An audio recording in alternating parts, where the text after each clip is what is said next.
was a period in which this country had its greatest growth, in which people streamed to it from all over the world and were able to make a better life for themselves and their children.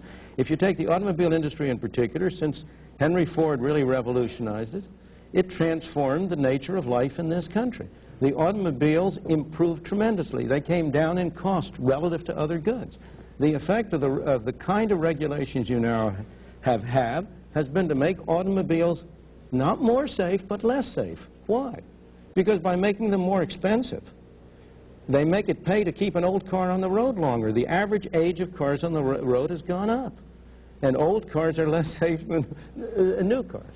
By making them more expensive, you've reduced the amount of foreign competition. We have a lot of foreign competition, but you probably know that there are many foreign-made cars that make no attempt to export to the United States because the cost of meeting all the particular regulations and standards make it uneconomical to do so.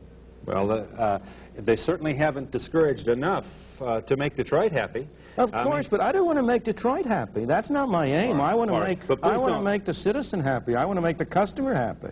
Right. The last thing in the world we want to do is to make Detroit happy. Let's just, if Chrysler folds, now we're left with two automobile companies, and not at all. We're not. And they'll have even more power, and they'll say, "Love it or leave it." Nonsense. Take it or nonsense. If we don't have any tariffs on cars from abroad, if we have free trade, the automobile industry of the world is in competition with Chrysler. Do you think that it was really, and with General Motors and Ford, who offered the greater challenge to General Motors and Ford? Toyota.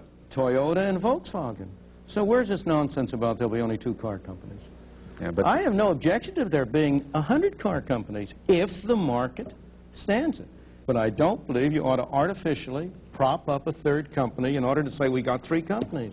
This is Milton Friedman, professor of economics, the Nobel Prize winner. And just let me step here just let me try and see if I can't get somewhere in the next segment. Dr. Friedman is our guest, and we hope you'll join us.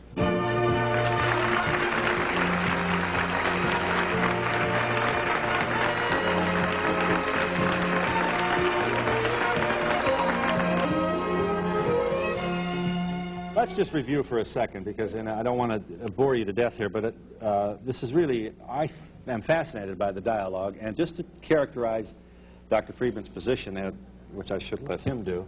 Here is better, you won't succeed in not doing. Just tell me how I'm doing here. Here is a man who feels that definitely there's too much government intervention in everything, and that if we just take Adam Smith's notion of the 19th century and let the laws of supply and demand work without all these bureaucratic rules and regulations, that we would have, you think we can eliminate the gas shortage if we do that? The only reason we have the gas shortage is because it's made in Washington. There's no need for the gas shortage. There's a problem in oil. Oil is expensive. The fact that the OPEC nations have formed an effective monopoly and quadrupled the price of oil hurts us. No question. We pay more. But we have multiplied the injury to ourselves by our bad government policies. Here's Japan we were talking about a moment ago. Japan. It's 100% dependent on foreign oil. It has no gas lines. Why? Because it hasn't tried to prevent prices from adjusting things. If the OPEC nations had been hiring our energy regulators as their agents, they couldn't have done a better job. They couldn't have done a better job, but they didn't have to. They got it for free. Mm-hmm. Give me that speech about maximum minimum now. The way to create shortages is to create a maximum price which is below what the free market would have otherwise. Absolutely. All right, so that even though we're appalled at gasoline, which is more than $1 a gallon, your point is to get the government out of this game of regulation is to, you acknowledge, allow the gasoline to go higher. Excuse me. It may make the price at the pump higher, but it'll make the cost to the consumer lower. Who do you suppose is paying the over $10 billion a year budget of the Department of Energy, which amounts to 9 cents a gallon for every gallon of gasoline we consume? Yeah, I saw you. Can you prove that? Of course. 9 cents a gallon for Of course. Are there 20,000 people in the Department of Energy? Yes. 20,000 people. All of them making trouble. All of them pay. Let me give you a very simple example, because it's hard to go on. Here's Canada next door. Why is it there are no gas shortages in Canada, and the price of gasoline in Canada is lower than it is in the United States? Canada's in competition with the world, but it doesn't have the same kind of Department of Energy we did.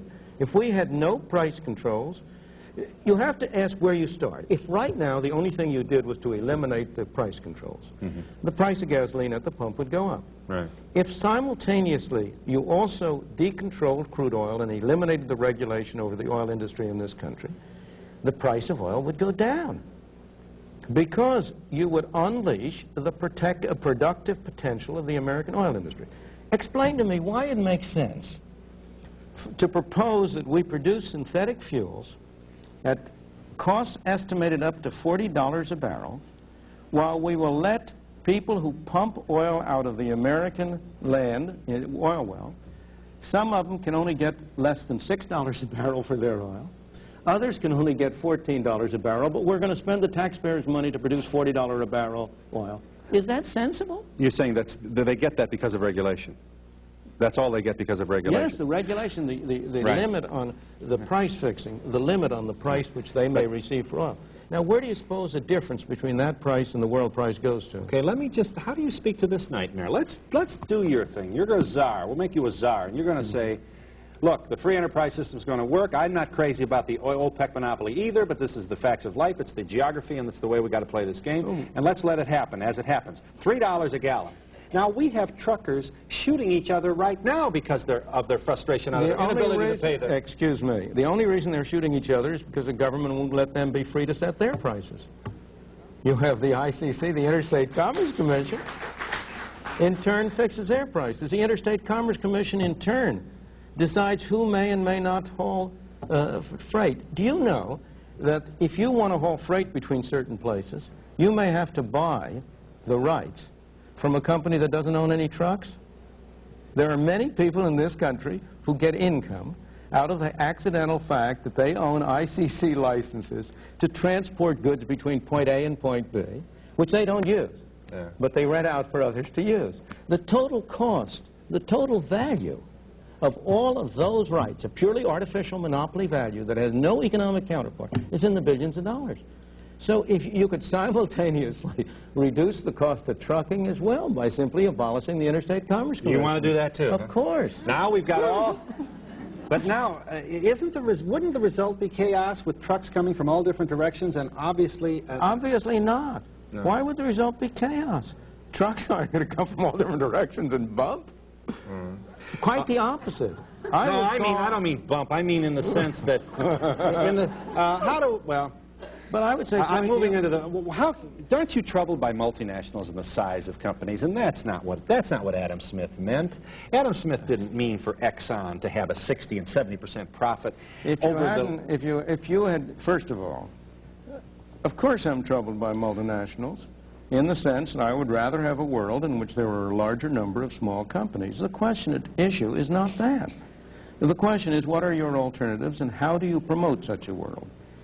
One of the major reasons you have multinationals and large companies now is precisely because of the role which government plays. Here is Chrysler. Get back to it. The chairman of Chrysler is spending full time, has hired a whole group of lobbyists in Washington. He is engaging in a political campaign to get the government to bail him out. Now, is that a productive use of effort? If he weren't doing that, if he isn't bailed out, will the effect be that Chrysler will disappear? Not at all. Most bankrupt companies come back into operation with a new management and a clean financial slate and are more efficient. The fact that Chrysler goes bankrupt doesn't mean that his factories are going to go up in smoke. If they're worth using, they'll be bought by other people to be used. Like GM? And in fact, you'll have a strong... They might be. Doesn't that bother you?